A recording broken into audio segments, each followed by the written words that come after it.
Praise the Lord. Aroma ടിവിയുടെ എല്ലാ മാന്യ പ്രേക്ഷകർക്കും വേഗം വരുന്ന കർത്താവായ യേശു ക്രിസ്തുവിന്റെ നാമത്തിൽ വന്ദനത്തെയും സ്വാഗതത്തെയും അറിയിക്കുന്നു. അനുഗ്രഹീതവും മനോഹരവുമായ നല്ല അനുഭവങ്ങളും ഓർമ്മക്കുറിപ്പുകളും ദൈവം നടത്തിയ നാൾ വഴികളെക്കുറിച്ചും നിങ്ങളോടൊപ്പം പങ്കുവയ്ക്കുന്നതിന് അരോമ ടിവിയുടെ പ്രേക്ഷകരോടൊപ്പം ഇന്ന് സമയം ചെലവഴിക്കുവാൻ നമ്മൾ ക്ഷണം സ്വീകരിച്ച ജോയിൻ ചെയ്തിരിക്കുന്നത് കർത്താവിന്റെ ദാസി സിസ്റ്റർ റീജ ഷിബു ആണ്. കർത്താവിന്റെ ദാസി ഓർത്ത് ദൈവത്തിന് സ്തോത്രം ചെയ്യുന്നു. തന്റെ ജീവിതത്തിൽ ദൈവം ചെയ്ത അത്ഭുതകരമായ ചില വിടുതലുകള് ദൈവമക്കളുമായി പങ്കുവയ്ക്കുമ്പോൾ അത് ശ്രദ്ധയോടെ പ്രാർത്ഥനയോടെ സ്കിപ്പ് ചെയ്യാതെ ഈ വീഡിയോ അവസാനം വരെ കാണുകയും കേൾക്കുകയും ചെയ്യുവാൻ ഞങ്ങൾ നിങ്ങളെല്ലാവരെയും ക്ഷണിച്ചുകൊണ്ട് പ്രാർത്ഥനയോടെ ആമേനെ ആയിരിക്കുവാൻ ഓർപ്പിക്കുന്നു. കർത്താവ് നമ്മെ സഹായിക്കട്ടെ. കർത്താവിന്റെ ദാസി സിസ്റ്റർ റീജ ഷിബുവിനെ തികഞ്ഞ സ്നേഹത്തോടും ആദരവോടും കൂടി അരോമ ടിവിയുടെ പ്രേക്ഷകരോടൊപ്പം സമയം ചിലവഴിക്കുന്നതിന് ഞങ്ങൾ സ്വാഗതം ചെയ്തുകൊള്ളു. പ്രൈസ് ലോർഡ് സിസ്റ്ററെ. Praise lord. കർത്താവിന്റെ ദാസി അരോമ ടിവിയുടെ പ്രേക്ഷകരോടൊപ്പം പരിചയപ്പെടുത്താൻ ഞങ്ങൾക്ക് വളരെ സന്തോഷമുണ്ട്. ഒന്ന് പരിചയപ്പെടുത്താമോ, എവിടെ നിന്നാണ് ജോയിൻ ചെയ്തിരിക്കുന്നത്? ഞാൻ റിജ ഷിബു. ഞാനിപ്പോ അമേരിക്കയിൽ ഫിലഡൽഫിയയിൽ നിന്നാണ് ജോയിൻ ചെയ്തിരിക്കുന്നത്. ഓക്കെ. വീട്ടില് എന്റെ ഹസ്ബൻഡ് ഷിബു. ഞങ്ങൾക്ക് ദൈവം 2 കുഞ്ഞുങ്ങളെ തന്നിട്ടുണ്ട്. മോള് ഏഞ്ചൽ, മോൻ ഏബൽ. പിന്നെ എന്റെ പപ്പ, മമ്മി, എനിക്കൊരു ഇളയ അനിയത്തിയുണ്ട്. ഞങ്ങൾ എല്ലാവരും ഇവിടെ ആയിരിക്കുന്നു. 26-27 വർഷങ്ങളായിട്ട് ഇവിടെ സെറ്റിൽഡ് ആണ്. ഓക്കെ. കർത്താവിന്റെ ദാസിയെ പരിചയപ്പെടുത്തിയതിൽ വളരെ സന്തോഷമുണ്ട്. കർത്താവ് അനുഗ്രഹിക്കട്ടെ. ആകട്ടെ, അരോമ ടിവിയിലെ പ്രേക്ഷകരോടൊപ്പം ദൈവം നടത്തിയ നല്ല വഴികളെ കുറിച്ച് ദൈവനാമ മഹത്വത്തിന് വേണ്ടി പങ്കുവയ്ക്കുന്നുള്ള സമയമാണ്. തുടർന്ന് കർത്താവിന്റെ ദാസിക്ക് സംസാരിക്കാം. ഓക്കെ. Praise lord. എല്ലാവർക്കും ക്രിസ്തു യേശുവിൽ എന്റെ സ്നേഹവന്ദനം. ഇപ്രകാരം ദൈവം നടത്തിയ വഴികൾ ദൈവമക്കളുടെ മുമ്പാകെ സാക്ഷീകരിപ്പാൻ തക്കവണ്ണം എന്റെ ജീവിതത്തിൽ ദൈവം എനിക്കൊരവസരം കൂടെ തന്നു ഓർത്ത് ദൈവത്തെ ഞാൻ സ്തുതിക്കുന്നു. ഇങ്ങനെ ഒരു പ്ലാറ്റ്ഫോം എനിക്ക് വേണ്ടി ഒരുക്കി തന്ന പാസ്റ്റർ ഡാനിയൽ ജോണിനോടും എല്ലാ ടീം മെമ്പേഴ്സിനോടും പ്രത്യേകിച്ച് പ്രേക്ഷകരോടുമുള്ള നന്ദിയും സ്നേഹവും ദൈവനാമത്തിൽ ഒരു പ്രാവശ്യം കൂടെ അറിയിക്കുന്നു. എന്റെ ജീവിതത്തിൽ ഞാൻ ജനിച്ച് എനിക്ക് അറിവായ സമയം മുതൽ എന്റെ ദൈവം എന്റെ ജീവിതത്തിൽ ചെയ്ത നന്മകൾ, ഇന്ന് വരെയും ചെയ്തുകൊണ്ടിരിക്കുന്നതായ അത്ഭുത പ്രവൃത്തികളൊക്കെ മറ്റുള്ളവരോട് ലോകമെമ്പാടും അറിയിക്കുവാനായിട്ട് ഞാൻ ആഗ്രഹിക്കുകയാണ്. അതിനായി നമുക്ക് പ്രാർത്ഥനയോടെ അല്പസമയം ആയിരിക്കാം. എന്റെ ബാല്യകാലം എന്ന് പറഞ്ഞാല് ഞാനൊരു ക്രിസ്തീയ മർത്തോമ കുടുംബത്തിലാണ് ജനിച്ചു വളർന്നത്. എല്ലാ നന്മകളും ദൈവം ഞങ്ങൾക്ക് തന്നിട്ടുണ്ടായിരുന്നു. എങ്കിലും ചെറിയ സമാധാനത്തിന്റെ ചെറിയ കുറവുകളൊക്കെ ഞങ്ങളുടെ ജീവിതത്തിൽ ഉണ്ടായിരുന്നു. മർത്തോമ കുടുംബത്തിലാണ് ഞാൻ ജനിച്ചു വളർത്തപ്പെട്ടതെങ്കിലും എന്റെ മമ്മി എനിക്ക് ഓർമ്മ വെച്ച നാള് മുതല് ഇങ്ങനെയുള്ളതായ ആരാധനകളിലും മുഴുരാത്രി പ്രാർത്ഥനകളിലും പെന്തക്കോസ്തൽ ആരാധനകളിലൊക്കെ ഞങ്ങളെ എന്നെയും എന്റെ സിസ്റ്ററിനെയും കൊണ്ടുപോകുമായിരുന്നു. എന്റെ സിസ്റ്ററിനെയൊക്കെ എടുത്തോണ്ടാണ് പോയിരുന്നത്. അപ്പം അന്ന് മുതൽ എന്റെ കുഞ്ഞിലെ നാള് മുതല് എനിക്കിങ്ങനെ ആത്മാവിലുള്ള ആരാധന, വർഷിപ്പ് ഒക്കെ എനിക്ക് ഒത്തിരി ഇഷ്ടമായിരുന്നു. അപ്പോഴും ഞങ്ങള് മർത്തോമയിൽ തന്നെയായിരുന്നു കണ്ടിന്യൂ ചെയ്തുകൊണ്ടിരുന്നത്. അങ്ങനെ എന്റെ മമ്മിയോടൊപ്പം ഞങ്ങൾ മുഴുരാത്രി പ്രാർത്ഥനയിലൊക്കെ പോയി സംബന്ധിക്കുകയും ആത്മാവില് നല്ല ആത്മനിറവോടുകൂടി കർത്താവിനെ ആരാധിപ്പാൻ എന്റെ ചെറുപ്രായത്തിൽ ഒരു 7 വയസ്സ് 8 വയസ്സൊക്കെ ഉള്ളപ്പോ ദൈവം എനിക്ക് ഇടയാക്കി. അങ്ങനെ പോയിരുന്ന ഒരു പ്രാർത്ഥനാലയമായിരുന്നു നമ്മുടെ അരോമ ടിവിയിൽ വന്ന സിസ്റ്റർ അമ്മിണി ഉമ്മിന്റെ ദൈവസഭ. അവിടെ ഞങ്ങൾ പോകുമായിരുന്നു.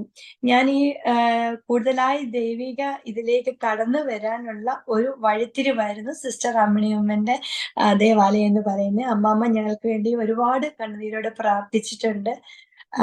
അന്ന് എല്ലാവർക്കും ഒരു അത്ഭുതമായിരുന്നു. കാരണം എനിക്ക് എന്റെ കൊച്ചു പ്രായമായിരുന്നു.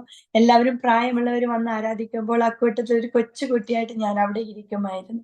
പക്ഷെ അതെല്ലാം ദൈവത്തിന്റെ ഒരു പദ്ധതിയായിരുന്നു എന്ന് മുന്നോട്ടുള്ള കാലങ്ങളിൽ ദൈവം എന്നെ അറിയിച്ചു കൊണ്ടിരുന്നു. അങ്ങനെ ഞാന് 1993 ഏപ്രിൽ 23 എന്റെ കർത്താവിനെ സ്വന്തം രക്ഷിതാവായിട്ട് സ്വീകരിപ്പാനായിട്ട് ദൈവം ഇടയാക്കി. അത് മർത്തോമായിലെ ഒരു VBSന്റെ ഫൈനൽ ഡേയിൽ വെച്ചായിരുന്നു. അങ്ങനെ കർത്താവിൽ സ്വന്തം രക്ഷിതാവായി സ്വീകരിക്കുന്നു എന്ന് ഞാൻ പരസ്യമായിട്ട് പറയുവാനും, പരസ്യമായിട്ട് പിന്നീട് പ്രാർത്ഥിക്കുവാനായിട്ടും തുടങ്ങി. എനിക്ക് പ്രാർത്ഥിക്കാനൊന്നും അറിയത്തില്ലായിരുന്നു. സ്വന്തമായിട്ടേ അറിയുള്ളൂ. പബ്ലിക്കിൽ ചെന്ന് എങ്ങനെയെന്ന് എനിക്ക് അറിയില്ലായിരുന്നു. പക്ഷെ ഈ അമ്മിണിയമ്മാമ അവിടെ പ്രാർത്ഥിച്ച് വളരെ വളരെ എനിക്കൊരു ഗൈഡൻസ് എനിക്ക് അവിടെ നിന്ന് കിട്ടിയായിരുന്നു. അപ്പൊ അങ്ങനെ ഞാൻ പബ്ലിക്കായിട്ട് പ്രാർത്ഥിക്കാനും തുടങ്ങി. അങ്ങനെ ഞങ്ങള് വളരെ സന്തോഷകരമായി മുന്നോട്ട് പോയി. അങ്ങനെ 98 ഞങ്ങള് അമേരിക്കയുടെ പ്രദേശത്തേക്ക് കുടുംബമായിട്ട് പപ്പയും മമ്മിയും എന്റെ അനിയത്തിയും ഞാനുമായിട്ട് കടന്നു വരുവാനായിട്ട് സാധിച്ചു. അങ്ങനെ സത്യവചനം മനസ്സിലാക്കുവാനും ദൈവത്തിന്റെ കൽപ്പന 98 എനിക്ക് സ്വീകരിക്കുവാനും ദൈവം എന്നെ ഇടയാക്കി. അതിനുശേഷം മുന്നോട്ടുള്ള വളരെ സന്തോഷമായിട്ട് ഞങ്ങളുടെ ജീവിതം മുന്നോട്ട് പോവുകയായിരുന്നു. അങ്ങനെ 2005 എനിക്ക് തക്കതായ ഒരു തുണയെ ദൈവം ഒരുക്കി തന്നു. എന്റെ വിദ്യാഭ്യാസമൊക്കെ ഇവിടെയായിരുന്നു. ഹൈസ്കൂൾ, കോളേജ് എല്ലാം ഇവിടെ തന്നെയായിരുന്നു. അങ്ങനെ 2005 ഞാൻ നാട്ടിൽ വന്ന് ഒരു എനിക്ക് തക്ക തുണയെ ദൈവം തന്നു. ഞാൻ കുടുംബജീവിതത്തിലേക്ക് പ്രവേശിച്ചു. അപ്പഴ് എല്ലാവരും സാധാരണ നോക്കും കുടുംബം, മഹിമ, സമ്പത്ത്, സ്വത്ത് എല്ലാം നോക്കും. പക്ഷെ ഞാൻ അവിടെയും പറഞ്ഞ ഒരു കാര്യം മാത്രമേ ഉള്ളൂ. എനിക്ക് പണമോ സ്വത്തോ ഒന്നുമല്ല വേണ്ടത്. പ്രാർത്ഥിക്കുന്ന അമ്മയുള്ള ഒരു കുടുംബത്തിൽ എനിക്ക് പോകണം. അത് മാത്രമായിരിക്കണം. പിന്നെ രക്ഷിക്കപ്പെട്ട ഒരു വ്യക്തിയായിരിക്കണം എന്റെ ജീവിതത്തിൽ വരുന്നത്. അപ്പോ അത് എന്റെ ദൈവം എനിക്ക് തന്നു. അതിനായി ഞാൻ ദൈവത്തെ സ്തുതിക്കുന്നു. പിന്നീട് ഹസ്ബൻഡ് ഇവിടെ വന്നു. 2005 തൊട്ട് ഒരു 2018 വരെ 2006 മുതലെന്ന് പറയാം. ഒരു 1 ഇയർ ഞങ്ങള് ഹാപ്പി ആയിരുന്നു.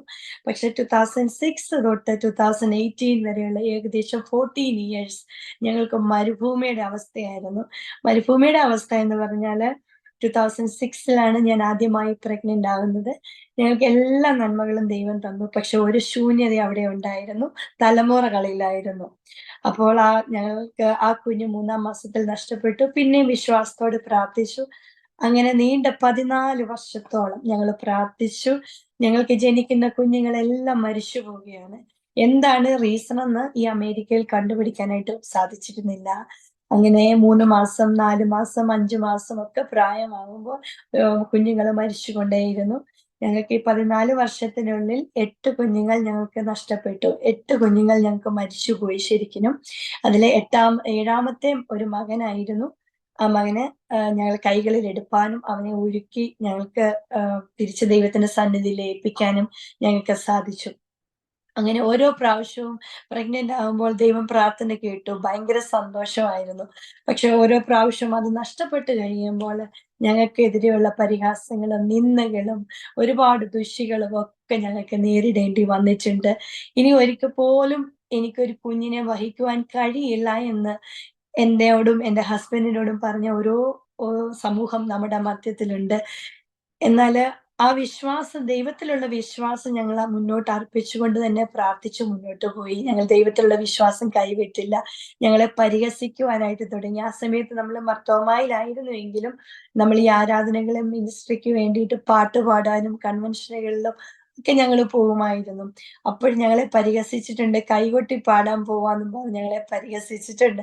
അതിലും ഞങ്ങളൊരു സന്തോഷം കണ്ടെത്തിയിരുന്നു. കാരണം ആത്മാവിൽ ആരാധിക്കുമ്പോൾ നമ്മൾ എത്ര പ്രയാസത്തോടു കൂടിയാണ് നമ്മൾ അവിടെ പോയി ദൈവസന്നിധിയിൽ ഇരിക്കുന്നതെങ്കിലും ആരാധന കഴിഞ്ഞ് മടങ്ങി വരുമ്പോൾ ഞങ്ങൾ നിറഞ്ഞവരായിട്ടായിരുന്നു തിരിച്ചു വരുന്നത്. അപ്പം ബാഹ്യമായി പുറമേ പറയുന്ന ഒന്നും ഞങ്ങൾക്കൊരു വിഷയമേ അല്ലായിരുന്നു. കാരണം നമ്മുടെ ഫോക്കസ് ദൈവത്തിൽ മാത്രമായിരുന്നു. അപ്പൊ അങ്ങനെ ഞങ്ങൾ നീണ്ട വർഷങ്ങൾ ഇങ്ങനെ പോയി. പിന്നെ ഒരു 2015 ഒക്കെ ആയി വീണ്ടും ഞങ്ങൾക്ക് ഒരു കുഞ്ഞിനെ കൂടെ നഷ്ടപ്പെട്ടപ്പോൾ ഞങ്ങൾ മാനസികമായിട്ട് അങ്ങ് തകർന്നു. മാനുഷികമായി ഞങ്ങൾ ചിന്തിക്കാൻ തുടങ്ങി.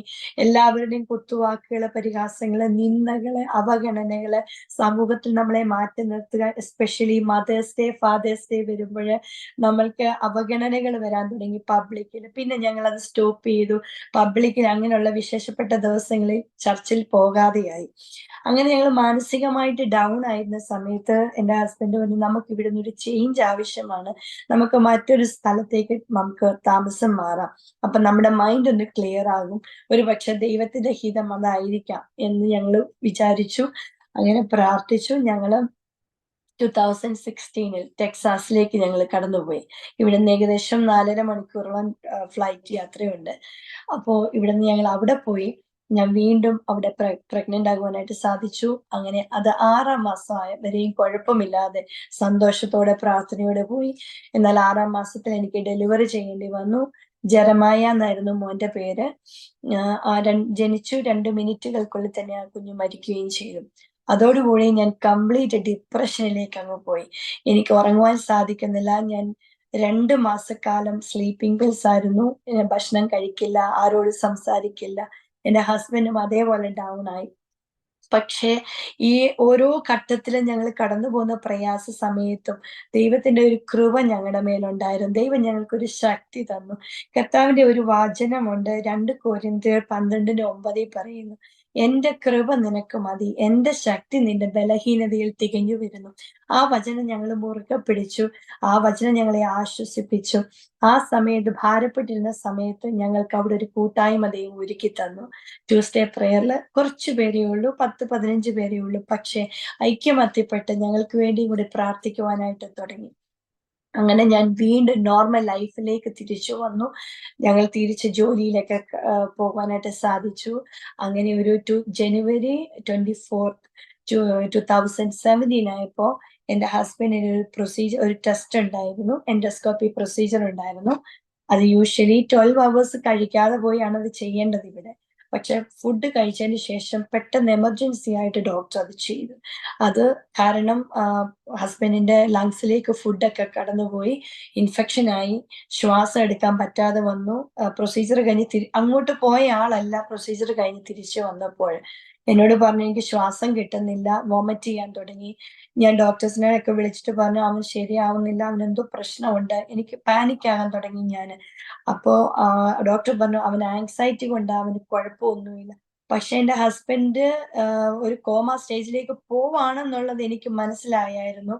അതിനുശേഷം റൂമിലേക്ക് ഷിഫ്റ്റ് ചെയ്തു. വീണ്ടും ബ്രീത്തിങ് പ്രോബ്ലം വന്നു. ഇരിക്കാനും വയ്യ, നിൽക്കാനും വയ്യാത്തൊരവസ്ഥ അവിടേക്ക് വന്നു. ഞങ്ങളുടെ ഏറ്റവും അടുത്ത ബന്ധുക്കൾ ആരും ടെക്സാസിൽ ഇല്ല. എന്റെ മമ്മിയുടെയൊക്കെ ഫാമിലീസ് ഒക്കെ ഉള്ളൂ അവിടെ, അകന്ന ബന്ധുക്കൾ മാത്രം, സെക്കൻഡ് കസിൻസ് അങ്ങനെയൊക്കെ. എന്ത് ചെയ്യണമെന്ന് ഞങ്ങൾക്ക് ഒരു പിടിയുമില്ലായിരുന്നു. അങ്ങനെ എന്നോട് ഹസ്ബൻഡ് ആക്ഷൻ കാണിച്ചു, എന്റെ പുറം തിരുമ്മണം, എനിക്ക് പറ്റുന്നില്ല, ഞാൻ എന്തോ എനിക്ക് പറ്റാൻ പോവാ എന്നുള്ളൊരു ഫീലിംഗ് എന്നോട് ആക്ഷനിലൂടെ എനിക്ക് മനസ്സിലായി. വേർക്കാൻ തുടങ്ങി, ഷിവറിങ് തുടങ്ങി, ഒരു വല്ലാത്ത ഒരു അവസ്ഥ ആ റൂമിലേക്ക് വന്നു. അപ്പോഴ് ഞാൻ ഡോക്ടറിനെ വിളിക്കുന്നുണ്ട്, നഴ്സിനെ വിളിക്കുന്നുണ്ട്, ആരും വരുന്നില്ല. അവന് ആങ്സൈറ്റി കൊണ്ടാണ് ഹസ്ബൻഡ് പറയുന്നതെന്നാണ് ഡോക്ടേഴ്സ് പറയുന്നത്. അവരെല്ലാം ഇഗ്നോർ ചെയ്ത് വിട്ടു. പക്ഷെ റിയൽ ആയിട്ടും ശ്വാസം കിട്ടാതെ വെപ്രാളം കാണിക്കുമായിരുന്നു ഹസ്ബൻഡ്. അപ്പോ എനിക്ക് ഹോസ്പിറ്റലിലൊക്കെ ജോലി ചെയ്തുകൊണ്ട് പെട്ടെന്ന് ഒരു എമർജൻസി ബട്ടൺ ഉണ്ട് അവിടെ, കോഡ് ബ്ലൂ, അത് ഞാൻ പെട്ടെന്ന് പ്രസ് ചെയ്തു. അപ്പോഴത്തേക്കിനും ഒരു വിതിൻ ഫ്യൂ സെക്കൻഡിനുള്ളിൽ തന്നെ എമർജൻസി ടീം എല്ലാവരും വന്നു, CPR മറ്റു കാര്യങ്ങളൊക്കെ അതിലേക്കുള്ള കാര്യങ്ങൾ ചെയ്തു. അപ്പോഴത്തേക്കും ഞാൻ തിരുമ്മിക്കൊണ്ടിരുന്ന എന്റെ ഹസ്ബൻഡ് എന്റെ കയ്യിൽ നിന്ന് ബെഡിലേക്ക് പോയി. ആൾ ഓൾറെഡി മരിച്ചു. നീല കളറൊക്കെ ആകാൻ തുടങ്ങി, കാലും കൈയും എല്ലാം. ഒരു അനക്കവും ഇല്ല, കണ്ണ് എല്ലാം അടഞ്ഞു. എനിക്ക് മനസ്സിലായി ആള് പോയി എന്ന് തന്നെ എനിക്ക് മനസ്സിലായായിരുന്നു. അപ്പോഴത്തേക്കിനും ഡോക്ടർ വന്നു പറഞ്ഞു, ഞാൻ പാനിക് ആകുന്നു, ഞാൻ എത്രയും പെട്ടെന്ന് റൂമിന് പുറത്തു പോകണം. ഞാൻ പറഞ്ഞില്ല, എന്റെ ഹസ്ബൻഡിനെ വിട്ടിട്ട് ഞാൻ എങ്ങും പോകത്തില്ല, അവൻ എന്തോ പറ്റിയിട്ടുണ്ട്, ഞാൻ കുറെ മണിക്കൂറുകളായിട്ട് നിങ്ങളെ വിളിക്കുന്നു, നിങ്ങൾ ആരും വന്നിട്ടില്ല, അപ്പൊ എന്റെ ഹസ്ബൻഡിനെ എനിക്ക് തിരിച്ചു വേണം എന്നൊരു. പക്ഷെ അവരെന്നെ നിർബന്ധപൂർവ്വം ഫോഴ്സ് ചെയ്ത് പുറത്തിറക്കി. ഒരു 5 മിനിറ്റ് ഞാൻ അപ്പോഴത്തേക്കും ഞങ്ങളുടെ കൂട്ടായ്മകളിലെല്ലാം വിളിച്ചു പറഞ്ഞു, ഇങ്ങനെ ഒരു സംഭവം ഉണ്ട്, എല്ലാവരും പ്രാർത്ഥിക്കണേന്ന്. അന്നൊരു ട്യൂസ്ഡേ പ്രെയർ നടന്നുകൊണ്ടിരിക്കുക, എന്റെ പപ്പയും അതിന്റെ ആ പ്രേയറിൽ ഉണ്ടായിരുന്നു. അപ്പം പെട്ടെന്ന് ആ പ്രാർത്ഥനയെല്ലാം അവിടെ സ്റ്റോപ്പ് ചെയ്തിട്ട് കൈ കോർത്തു പിടിച്ച ഉള്ളവരെല്ലാവരും കൂടെ എന്റെ ഹസ്ബൻഡിന് വേണ്ടി പ്രാർത്ഥിക്കാൻ തുടങ്ങി. പക്ഷെ ഒരു 5 മിനിറ്റ്സ് കഴിഞ്ഞപ്പോൾ ഡോക്ടർ റൂമിൽ നിന്ന് വന്നിട്ട് എന്നോട് പറഞ്ഞു, ഐ എം റിയലി സോറി, നിനക്ക് ഫാമിലീസ് ഉണ്ടെങ്കിൽ അവരെ അറിയിച്ചോളാൻ പറഞ്ഞു. അതിന്റെ അർത്ഥം ഹസ്ബൻഡ് മരിച്ചു പോയി, ജീവനില്ല, ഒരു ശ്വാസം പോലും ഇല്ല. അറിയിച്ചോ, ഇനിയും വലിയ ഹോപ്പില്ല, ആള് പോയി. അപ്പോൾ ഞാൻ പെട്ടെന്ന് ഈ വീണ്ടും പ്രയർ ഗ്രൂപ്പിൽ വിളിക്കുന്നു, ഫാമിലീസിൽ വിളിക്കുന്നു, ഞങ്ങൾ പോകുന്നതായി ചർച്ചില് എല്ലാരെയും വിളിച്ചു. അപ്പോ ഇനി ബാക്കിയുള്ള കാര്യങ്ങളെല്ലാം എന്ന് പറഞ്ഞാൽ ഫ്യൂണറൽ അറേഞ്ച്മെന്റ് മാത്രമേ ഉള്ളൂ. നമ്മളുടെ ഇവിടെ ഒരാൾ മരിച്ചു കഴിയുമ്പോൾ ഹോസ്പിറ്റൽ റൂമിന്റെ പുറത്തായിട്ട് ഒരു ട്രേയും കുറച്ച് ഫുഡും ഫ്രൂട്ട്സും ഒക്കെ കൊണ്ടുവെക്കും. അത് കാണുമ്പോൾ നമുക്കറിയാം ആ റൂമിനകത്ത് ഡെഡ് ബോഡി, ആള് മരിച്ച ആളാണ് അവിടെ കിടക്കുന്നതെന്ന്. അങ്ങനെ എല്ലാം ചെയ്ത് ട്രേ എല്ലാം കൊണ്ടുവച്ചു. ഞാൻ ആകെ ഒരു ഭ്രാന്തിയെ പോലായി. പക്ഷെ ഞാൻ ഒന്നിൽ വിശ്വസിച്ചു, ദൈവത്തിന് ഒരിക്കലും പ്ലാനുകൾ തെറ്റത്തില്ല. ദൈവത്തിനൊരു പദ്ധതിയുണ്ട്. ദൈവം അങ്ങനെ പെട്ടെന്ന് ഒരാളെ നമ്മളെ ഇന്ന് പെട്ടെന്ന് മാറ്റാൻ പറ്റത്തില്ല. അപ്പൊ കാരണം ഞാൻ അങ്ങനെ ഒരു വിശ്വസിച്ചു. ഞാൻ പിന്നെ എന്തൊക്കെയോ ഞാൻ അല്ലാത്ത രീതിയിൽ സംസാരിച്ചു എന്നാണ് അന്നത്തെ അച്ഛനൊക്കെ ഞങ്ങളോട് പറഞ്ഞു. പക്ഷെ ഞാൻ പറയില്ല, ദൈവം അങ്ങനെ ചെയ്യത്തില്ല, ദൈവം ചെയ്യത്തില്ല. ഇത് റിപ്പീറ്റ് ചെയ്തുകൊണ്ടേ ഞാൻ ഇരിക്കുവാ. ദൈവം ചെയ്യത്തില്ല, ദൈവം ചെയ്യത്തില്ല. ഒരിക്കലും ദോഷമായിട്ടൊന്നും ദൈവം ചെയ്യത്തില്ല. നന്മയ്ക്കായിട്ട് മാത്രമേ അവൻ കൂടി വ്യാപരിക്കുന്ന ഒരു ദൈവകൃപയുണ്ട്. അപ്പോ അങ്ങനെ പ്രയറിലുള്ളവരും ചർച്ചും ഞങ്ങളുടെ ഫ്രണ്ട്സും എല്ലാവരും ഫാമിലീസും എല്ലാവരും വന്നു ഈ മരിച്ചു കിടക്കുന്ന ആളിനെ കാണാൻ വേണ്ടിയിട്ട്. വന്നെങ്കിലും ഞങ്ങൾ പറഞ്ഞു പ്രാർത്ഥിക്കണം. ഞാൻ പറഞ്ഞു പ്രാർത്ഥിക്കാം. അപ്പോ ട്യൂസ്ഡേ പ്രയറിലുള്ള നടത്തുന്ന അങ്കിളും എല്ലാവരും കൂടെ ഞങ്ങൾ ആ ഒരു ഡെഡ് ബോഡി പോലെ കിടക്കുന്ന ഹസ്ബൻഡിന് ചുറ്റിനും കരം കോർത്ത് നിന്ന് പിടിച്ച് പാട്ട് പാടി ആരാധിക്കാൻ തുടങ്ങി. ആരാധിച്ചു പ്രാർത്ഥിച്ചു, കർത്താവേ നീ ലാസറിനെ ഉയർപ്പിച്ച ദൈവമാണെങ്കിൽ ഈ മരിച്ച ഈ അനക്കമില്ലാതെ കിടക്കുന്ന ശരീരത്തിൽ എന്റെ കർത്താവിന്റെ ശ്വാസം ഒന്ന് ഊതണം. എന്റെ കർത്താവിന് വേണ്ടി ഓടാനുള്ള വ്യക്തിയാണ്. ഞങ്ങൾക്ക് കുടുംബമായിട്ട് ദൈവത്തിന്റെ വേല ചെയ്യാനുള്ളതാണ്, ദൈവത്തിന് വേണ്ടി പാടാനുള്ളതാണ്.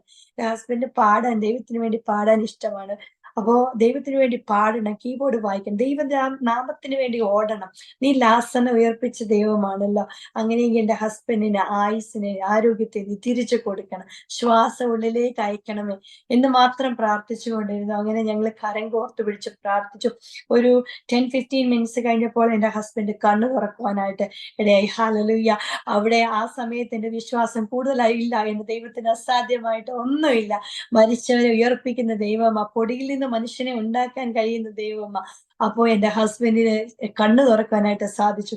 ഞങ്ങളെ കൈകോർത്ത് പിടിച്ചത് വിട്ടിട്ടില്ലായിരുന്നു, കരം കോർത്ത് പിടിച്ചിരുന്ന് ഞങ്ങൾ ഒന്നിച്ച് നിന്നുകൊണ്ട് പ്രാർത്ഥിക്കാൻ തുടങ്ങി. വന്നവരും ഫ്യൂണറൽ അറേഞ്ച് ചെയ്യാൻ വന്നവരും യാത്ര പറയാൻ വന്നവരും എല്ലാവരും കൂടെ ദൈവത്തെ സ്തുതിക്കാനായിട്ട് തുടങ്ങി. അപ്പോഴേക്കും ഞങ്ങളെ ഹോസ്പിറ്റലിൽ ഡോക്ടേഴ്സ് എല്ലാവരും റൂമിൽ നിന്ന് എല്ലാവരെയും മാറ്റി മറ്റ് കാര്യങ്ങളിലേക്ക് മറ്റു കാര്യങ്ങൾ ട്രീറ്റ്മെന്റുകളിലേക്ക് കൊടുക്കാനായിട്ട് തുടങ്ങി.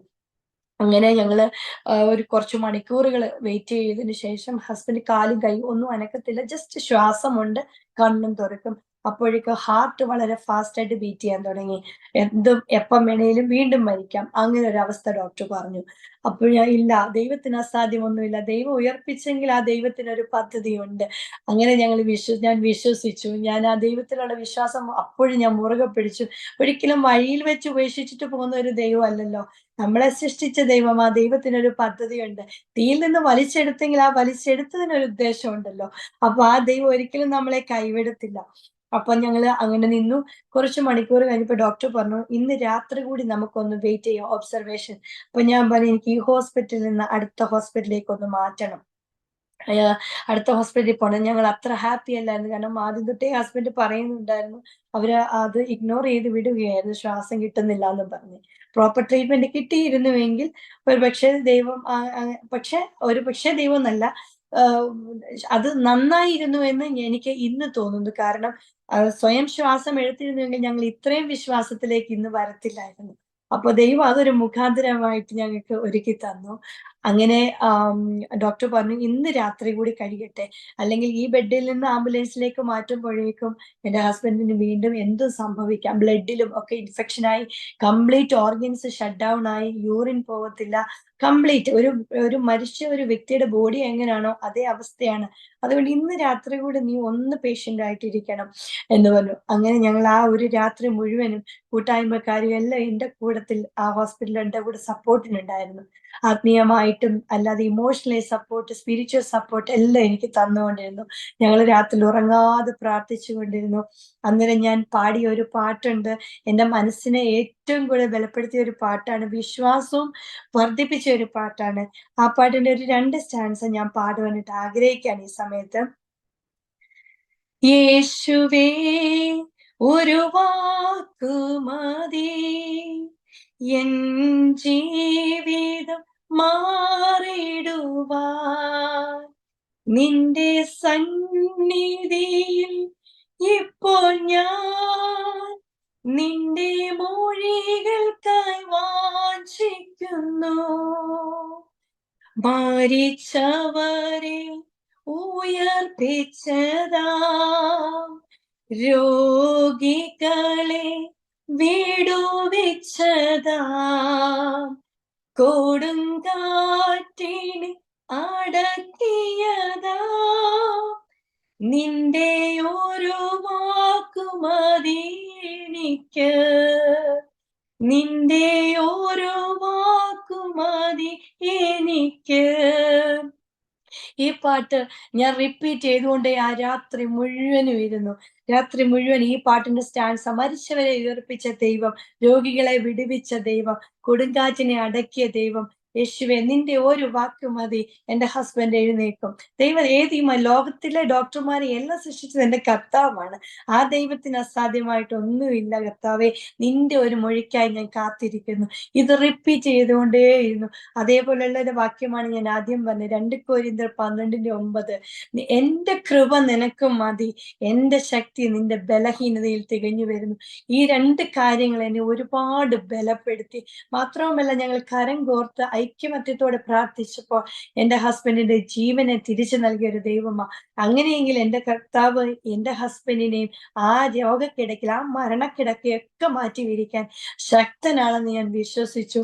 ഈ സമയത്തൊക്കെയും പല വിധത്തിലുള്ള മാനസികമായ പീഡനങ്ങൾ നമ്മുടെ അകത്തു നിന്നും നമ്മുടെ പുറത്തു നിന്നുള്ള അകത്തു നിന്ന് തന്നെ ഉണ്ടായിട്ടുണ്ട്. ഇത് ഞാൻ കള്ളം പറയുന്നതാണ്, അവനെ രോഗിയാക്കിയതാണ്, അവനെ ഞാൻ എന്തൊക്കെയോ ചെയ്തതാണ് എന്നൊക്കെയുള്ള നെഗറ്റീവ് കമന്റ്സ് നമുക്ക് ഉള്ള ഇൻസൈഡിൽ നിന്ന് തന്നെ നമുക്ക് കിട്ടുവാനായിട്ട് തുടങ്ങി. പക്ഷെ അത് കേട്ടു ഞാൻ അത് അപ്പാടെ വിട്ടു. കാരണം ഇതൊന്നും എന്റെ ചെവിയിലോട്ട് വരുന്നില്ല. എന്റെ ഫോക്കസ് എന്റെ യേശുവിൽ മാത്രമായിരുന്നു. എന്റെ യേശുവിന് എന്റെ ഹസ്ബൻഡിനെ ഉയർപ്പിക്കാൻ പറ്റും. ആ ദൈവത്തിലുള്ള വിശ്വാസം, ഈ വചനവും ഈ പാട്ടും മാത്രമായിരുന്നു. അപ്പൊ എന്റെ ചുറ്റുപാട് നടക്കുന്ന എന്തൊക്കെയാണെന്ന് പോലും എനിക്കറിയില്ല. ഞാൻ കേൾക്കുന്നുണ്ട്, പക്ഷെ ഞാൻ ഒന്നും ഇൻസൈഡിലേക്ക് അത് ഉൾക്കൊണ്ടില്ലായിരുന്നു. അങ്ങനെ ഞങ്ങൾ അവിടെ കിടന്നു. നെക്സ്റ്റ് ഡേയിൽ കുറച്ചുകൂടി നല്ല ഒരു ഹോസ്പിറ്റലിലേക്ക് ഞങ്ങൾ ട്രാൻസ്ഫർ ആയി. സ്വർഗത്തിലെ ദൈവം യാതൊരു ആപത്തും കൂടാതെ ആംബുലൻസിൽ ആ ഹോസ്പിറ്റലിലേക്ക് എത്തുവാനായിട്ട് സാധിച്ചു, ഇടയാക്കി. ഞങ്ങളോടൊപ്പം ഞങ്ങളുടെ കൂട്ടായ്മക്കാര് പ്രാർത്ഥന, അനേക രാജ്യങ്ങളിൽ നിന്ന്, അനേക സ്ഥലങ്ങളിൽ നിന്ന്, ജാതിമത ഭേദമന്യേ പലരും ഞങ്ങൾക്ക് വേണ്ടി പ്രാർത്ഥിച്ചു കൊണ്ടിരുന്നു. അങ്ങനെ ഞങ്ങൾ ആ ഹോസ്പിറ്റലിൽ 3 മാസം ഉണ്ടായിരുന്നു. 90 ഡേയ്സ് ഞങ്ങൾ ആ ഹോസ്പിറ്റൽ സ്റ്റേ ആയിരുന്നു. പക്ഷെ ഓരോ ദിവസവും ഹസ്ബൻഡിന്റെ ഹെൽത്ത് വഷളായി വന്നു. ഫുഡ് കഴിക്കാൻ പറ്റില്ല, വോമിറ്റിംഗ് ആണ്, യൂറിൻ പോറ്റില്ല, അങ്ങനെ ഓരോ ഓർഗൻസും ഷട്ട് ഡൗൺ ആയ ഓരോ ഓർഗൻസും ഇനി വീണ്ടും അത് നോർമലിലേക്ക് വരണം. പക്ഷെ എടുക്കുന്ന മരുന്നുകളെല്ലാം റെസിസ്റ്റന്റ് ആയിരുന്നു. എന്ത് മരുന്ന് കൊടുത്താലും അത് ഓപ്പോസിറ്റ് റിയാക്ഷനിലേക്ക് പോവുക. ഹൈ ടെമ്പറേച്ചർ, ബ്ലഡിൽ ഇൻഫെക്ഷൻ ആയി, അത് ബ്രെയിനിലേക്ക് വരാനുള്ള ചാൻസസ് വളരെ കൂടുതലാണെന്ന് പറഞ്ഞിരുന്നു. ഇൻഫെക്ഷൻസ്, ഓർമ്മ എന്താണ് സംഭവിക്കുന്നതെന്ന് എന്റെ ഹസ്ബൻഡിന് ഒന്നും പിടികിട്ടുന്നില്ല. കണ്ണു തുറന്നപ്പോൾ ഞങ്ങളെയൊക്കെയാണ് കാണുന്നത്. കുറെ സമയമെടുത്തു ഹസ്ബൻഡ് നോർമൽ അവസ്ഥയിലേക്ക് സംഭവിച്ചത് എന്താണെന്ന് ഞാൻ പറഞ്ഞു കൊടുത്തു മനസ്സിലാക്കാനായിട്ട്. അയ്യോ, അങ്ങനെയായിരുന്നു എന്നാണ് ഹസ്ബൻഡ് ചോദിച്ചത്. പക്ഷെ ദൈവം ഞങ്ങളെ അവിടെയൊക്കെ നടത്തി. ഞങ്ങൾ ഒരിക്കൽ പോലും കണ്ടിട്ടില്ലാത്ത ആളുകള്, കണ്ടിട്ടില്ലാത്ത ഡോക്ടേഴ്സ്, ഒരിക്കൽ പോലും പ്രാർത്ഥിക്കാൻ ഞങ്ങൾക്ക് ഒരിക്കലും ചിന്തിക്കാൻ പറ്റാത്തതായ സാഹചര്യങ്ങളായിരുന്നു. പക്ഷെ അവിടെയൊക്കെ തന്റെ ദൂതങ്ങളെ ദൈവം ഞങ്ങൾക്ക് മുമ്പായി അയച്ച് ദുർഘടങ്ങളെയൊക്കെ നിരപ്പാക്കി, താമ്രവാതിലൊക്കെയും തകർത്ത് ഞങ്ങൾക്കൊരു വഴി, ഒരു ഏഞ്ചലിനെ പോലെ ഞങ്ങൾക്ക് മുമ്പായി ഒരു ദൂതനെ കർത്താവ് ഞങ്ങൾക്ക് വേണ്ടി അയച്ചു. ഞങ്ങൾ പോയ ഹോസ്പിറ്റലുകളിലും ചെല്ലുവാനും ദൈവം ഈ നമ്മുടെ വേറിട്ട് ആരാധിക്കുന്ന വിശ്വാസത്തിലുള്ളവരുമായിട്ട് പരിചയപ്പെടാനും അവരുമായി കൂടുതൽ ബന്ധങ്ങൾ സ്ഥാപിക്കാനും ശുഭിച്ചാന്റെ മുമ്പ് എന്റെ ഹസ്ബൻഡിന്റെ മുമ്പിൽ ഇരുന്ന് കൈ കോർത്ത് പിടിച്ച് പ്രാർത്ഥിക്കാനൊക്കെ ഈ 3 മാസത്തെ ഹോസ്പിറ്റലൈസേഷൻ ഞങ്ങളെ ഇടയാക്കി. അതെല്ലാം ഒരു മുഖാന്തരമായിരുന്നു. അതിലുപരി ഞാൻ പറയാൻ വിട്ടുപോയൊരു കാര്യമുണ്ട്. ജനുവരി 24 എന്റെ അന്നത്തെ ഡെലിവറിയുടെ ഡേറ്റ്. ആ ഡെലിവറിയുടെ ഡേറ്റിലായിരുന്നു എന്റെ ഹസ്ബൻഡ് മരിച്ചു എന്ന് ഡോക്ടേഴ്സ് പറയുന്നത്. ആള് പോയി, ഹോപ്പില്ല എന്ന് പറയുന്നത്. ഞാൻ വിശ്വസിക്കുന്നു ആ സമയത്ത് ഞാൻ അവിടെ ഇല്ലായിരുന്നുവെങ്കിൽ എന്റെ ഹസ്ബൻഡ് അവിടെ മരിച്ച് അവിടെ കിടന്നേനേം. അവിടെ എന്നെ ദൈവം ആക്കിയത് കൊണ്ടാണ് ഞാൻ എമർജൻസി ബട്ടൺ പ്രസ് ചെയ്യാനും പെട്ടെന്ന് ടീം അംഗങ്ങളെല്ലാം വരാനും ഒക്കെ ദൈവം ഇടയാക്കിയത്. പിന്നെ എല്ലാ പ്രാവശ്യവും ഞങ്ങൾക്ക് കുഞ്ഞുങ്ങളെ നഷ്ടപ്പെടുമ്പോൾ ഉള്ളൊരു വേദന ഈ പ്രാവശ്യം എനിക്ക് ഇല്ലായിരുന്നു. കാരണം എന്റെ വിശ്വാസം ദൈവം വർദ്ധിപ്പിച്ചു. മാത്രമല്ല എന്റെ ഹസ്ബൻഡിനെ ആയുസ്സിനെ നീട്ടി തന്നിട്ടാണ് ഞങ്ങളുടെ കുഞ്ഞിനെ ദൈവം എടുത്തത്. അതെല്ലാം ഒരു ഇതായിരുന്നു. കാരണം ഞാൻ അന്ന് ആ ഡെലിവറിക്ക് വേണ്ടി പോയിരുന്നുവെങ്കിൽ എന്റെ ഹസ്ബൻഡിന്റെ ഹോസ്പിറ്റൽ റൂമിന്റെ അകത്ത് ആരും ഉണ്ടാവില്ലായിരുന്നു. അത് ദൈവ ലോക സ്ഥാപനങ്ങൾക്ക് മുമ്പേ അത് കണ്ടിരുന്നു എന്ന് ഞാൻ വിശ്വസിക്കുന്നു. നന്മയ്ക്കായി സകലതും നന്മയ്ക്കായി കൂടി വ്യാപരിക്കുന്ന ഒരു ദൈവത്തിന്റെ കൃപ ഞങ്ങൾക്ക് രുചിച്ചറിയുവാൻ നമുക്ക് സാധിച്ചു. അങ്ങനെ ഞങ്ങൾ 3 മന്ത്സിന് ശേഷം ഒരു പ്രയോജനവും ഒരു വർക്കും ആവുന്നില്ല മെഡിസിൻ എങ്കിൽ പോലും 3 മന്ത്സ് കഴിഞ്ഞ് ഫിസിയോതെറാപ്പി കാര്യങ്ങളെല്ലാം ചെയ്തതിന് ശേഷം ഞങ്ങളെ ഭവനത്തിലേക്ക് ഡോക്ടർ വിട്ടു. പക്ഷെ എവറി അതർ ഡേ ഇൻഫെക്ഷന്റെ ഡോക്ടേഴ്സിനെ ഒക്കെ പോയി കാണണം. മെഡിസിൻ IV ഒക്കെ ഞാൻ തന്നെയായിരുന്നു വീട്ടിൽ കൊടുത്തുകൊണ്ടിരുന്നത്. അങ്ങനെ ഒരു 9 മന്ത്സ് ആകാറായപ്പോഴത്തേക്കിനും ഹസ്ബൻഡിന്റെ നില വളരെ വഷളായിട്ട് മാറി, വളരെ ഗുരുതരമായിട്ട് മാറി. എഴുന്നേക്കാൻ പറ്റുന്നില്ല, നടക്കാൻ പറ്റുന്നില്ല. അപ്പൊ എന്റെ ഫാമിലി ഒക്കെയും വന്ന് സപ്പോർട്ട് ചെയ്യുന്നുണ്ട്, ഹെൽപ്പ് ചെയ്യുന്നുണ്ട്. പക്ഷെ എന്തോ എന്റെ മനസ്സിൽ ഒരു തൃപ്തിയില്ലായ്മ, എടുക്കുന്ന മരുന്ന് വർക്ക് ചെയ്യുന്നില്ല. പക്ഷെ എന്തുകൊണ്ട് നമ്മൾ വീണ്ടും ഈ മരുന്ന് കൊടുത്ത് ഇവിടെ ഇട്ടിരിക്കുന്നു? ആ സമയത്ത് ഒരു ദൈവദൂതനെ പോലെ ഒരു ഹോമിയോ ഡോക്ടറെ പറ്റി അറിയുവാനായിട്ട് ദൈവം എനിക്ക് ഇടയാക്കി. ഞാൻ ഡോക്ടറോട് പറഞ്ഞു, ഡോക്ടറെ എങ്ങനെയെങ്കിലും ഒരു മരുന്ന് ഇവിടെ എത്തിക്കാമോ? ഡോക്ടർ ഒരു പാസ്റ്റർ നാട്ടിൽ പോകുന്നുണ്ടായിരുന്നു. ആ പാസ്റ്ററിന്റെ കയ്യിൽ അത്യാവശ്യം എമർജൻസി മെഡിസിൻ പെട്ടെന്ന് തന്നെ കൊടുത്തു വിട്ടു. എന്നിട്ട് എന്നോട് പറഞ്ഞു, റീജ, സ്വന്തം റിസ്കിൽ നീ വിശ്വസിക്കുന്ന ദൈവത്തിൽ സകലതും അർപ്പിച്ചുകൊണ്ട് അത് വരാമെങ്കിൽ വാ, നമ്മൾ പ്രാർത്ഥിച്ചുകൊണ്ട് ഹോമിയോ ട്രീറ്റ്മെന്റ് ചെയ്യാം. വീണ്ടും പ്രതികൂലങ്ങൾ വന്നുകൊണ്ടേയിരുന്നു. അമേരിക്കയിൽ ഇല്ലാത്ത ട്രീറ്റ്മെന്റ് ആണോ നാട്ടിൽ പോയി ചെയ്യാൻ പോലെ, അത് ഹോമിയോ മരുന്ന് നടക്കത്തില്ല. എന്റെ ഹസ്ബൻഡിനെ ഞാൻ കൊല്ലാൻ പോവുകയാണെന്ന് വരെ പറഞ്ഞ വ്യക്തികളുണ്ട്. പക്ഷെ ഞാൻ വിചാരിച്ചു, ജസ്റ്റ് ഒരു ഡെഡ് ബോഡി പോലെ വീട്ടിൽ കൊണ്ടിട്ടിരിക്കുകയാണ്, ഒരു പ്രയോജനവും ഇല്ല, മെഡിസിൻ ഒന്നും വർക്ക് ചെയ്യുന്നില്ല. എന്റെ ഹസ്ബൻഡ് സ്ട്രഗിൾ ചെയ്യുവാണ്, ഫുഡ് കഴിക്കാൻ പറ്റുന്നില്ല. പക്ഷെ ഡോക്ടറും പറഞ്ഞു ഇത്രയും ദൂരം ട്രാവൽ ചെയ്ത് വരുന്നത് റിസ്ക് ആണ്. പക്ഷെ ഞാൻ പറഞ്ഞു, ഇല്ല, ഞാൻ ദൈവത്തോട് പ്രാർത്ഥിച്ച ഒരു ആലോചന എടുത്തു. ദൈവമേ, നിന്റെ ഹിതമെങ്കിൽ മാത്രമേ, ഞാൻ ഒറ്റയ്ക്കേ ഉള്ളൂ, എന്റെ കൂടെ വരാൻ ആരുമില്ല. എന്റെ യേശുപ്പച്ചൻ എന്റെ കൂടെ വരണം, എന്റെ കൂടെ വരണം, എനിക്ക് ഗൈഡൻസ് തരണം. എനിക്ക് നാട്ടിലെ ഒന്നും എനിക്ക് അറിയില്ല. അപ്പൊ എന്റെ യേശുപ്പച്ചൻ എന്റെ കൂടെ വരണം. എന്റെ ദൈവഹിതമാണെങ്കിൽ മാത്രമേ എന്റെ ഹസ്ബൻഡിനെ എന്നെ നാട്ടിലോട്ട് അയക്കാവൂ. കാരണം മുന്നോട്ട് എങ്ങനെയെന്ന് ഞങ്ങൾക്കൊന്നും അറിയില്ല. ഞങ്ങൾ രണ്ടുപേരുടെയും ജോലി നിർത്തിയിട്ടാണ് ഞങ്ങൾ വരുന്നത്. നാട്ടിൽ വരുന്നത് എങ്ങനെയാണെന്ന് ഒരു ഐഡിയ ആയിരുന്നില്ല. പക്ഷെ ദൈവം പറഞ്ഞില്ലേ, എന്റെ കൃപ നിനക്ക് മതിയെന്ന്. നിന്റെ ബലഹീനതയെ നിന്നെ ബലപ്പെടുത്തുന്ന ഒരു ദൈവിക കൃപയുണ്ടല്ലോ. നമ്മൾ വിശ്വസിക്കുകയും പ്രാർത്ഥിക്കുകയും ചെയ്യുന്നുണ്ടെങ്കിൽ നാം അത് ഉൾക്കൊള്ളാനും ഏറ്റെടുക്കാനും തയ്യാറാകണം. അങ്ങനെ ഞാൻ എന്റെ സ്വന്തം റിസ്കില് ഡോക്ടറിനോട് എഴുതി വാങ്ങിച്ച് വീൽ ചെയറിൽ ഞങ്ങൾ 2017 സെപ്റ്റംബർ മാസത്തില് നാട്ടിലേക്ക് കടന്നുപോയി.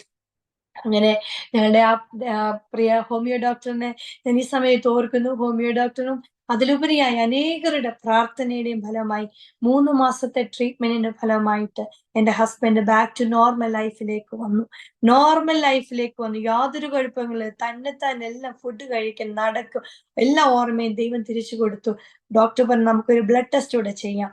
ബ്ലഡ് ടെസ്റ്റ് ചെയ്തപ്പോൾ യാതൊരു ഇൻഫെക്ഷനും ഇല്ല.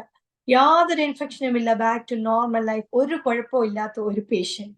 അങ്ങനെ സർവശക്തനായ ദൈവം, മരിച്ച ലാസറിനെ ഉയർപ്പിച്ച കർത്താവ്, എന്റെ പ്രാർത്ഥന, അനേകരുടെ പ്രാർത്ഥനയും കേട്ട് ദൈവം എന്റെ ഹസ്ബൻഡിന് തിരിച്ച് ജീവൻ നൽകി, ജീവശ്വാസം ഊതി, ആരോഗ്യവും ബലവും നൽകി. അങ്ങനെ 3 മന്ത്സ് കഴിഞ്ഞപ്പോൾ ഞാൻ വീണ്ടും പ്രഗ്നന്റ് ആകുവാനിടയായി. പക്ഷെ ആ കുഞ്ഞ് ഞങ്ങൾക്ക് വീണ്ടും നഷ്ടപ്പെട്ടു. അങ്ങനെ എങ്കിലും ഞങ്ങൾക്ക് പഴയതുപോലുള്ളതായ ഒരു മാനസികമായി ഡൗൺ ആകുവാൻ ദൈവം അനുവദിച്ചില്ല. കാരണം എനിക്ക് എന്റെ ഹസ്ബൻഡിനെ കിട്ടിയല്ലോ, ദൈവത്തിന് വേണ്ടി ഓടാമല്ലോ. ആ ഒരു ചിന്ത മാത്രം, ആ ഒരു ഫോക്കസ് മാത്രമേ എന്റെ ലൈഫിൽ എനിക്ക് എന്റെ ഹൃദയത്തിൽ ഉണ്ടായിരുന്നുള്ളൂ. അങ്ങനെ ഞങ്ങള് വീണ്ടും കുറച്ച് മാസങ്ങളുടെ റെസ്റ്റ് എടുത്തതിന് ശേഷം വീണ്ടും വരാൻ ടിക്കറ്റ് എടുത്തപ്പോൾ ഞാൻ വീണ്ടും പ്രഗ്നന്റ് ആയി. അങ്ങനെ തക്ക സമയത്ത് വിശ്വാസിയായ ഒരു ഡോക്ടറിനെ, ഹൈ റിസ്ക് പ്രഗ്നൻസിയുടെ ഒരു ഡോക്ടറെ എനിക്ക് പരിചയപ്പെടുവാനിടയായി. അങ്ങനെ വിശ്വാസിയായ ഡോക്ടറിന്റെ അടുത്ത് ഞങ്ങൾ വീണ്ടും പോയി. അപ്പൊ എന്റെ ഹസ്ബൻഡ് പറഞ്ഞ ഒരു കാര്യമുണ്ട്, ഡോക്ടറെ ഈ കുഞ്ഞിനെ ഞങ്ങൾക്ക് വേണം. ഇനി ഞങ്ങൾക്ക് പഴയ അവസ്ഥയിലേക്ക് പോകാൻ പറ്റില്ല. അത് ഞങ്ങളുടെ 9ാമത്തെ കുഞ്ഞാണ്. ഇനി ഞങ്ങൾക്ക് മാനസികമായി തകരാൻ പറ്റില്ല. എന്റെ വൈഫിന് ഇനി സ്ലീപ്പിംഗ് പിൽസ് കൊടുക്കാനിടയാവരുത്. ഈ കുഞ്ഞിനെ വേണം.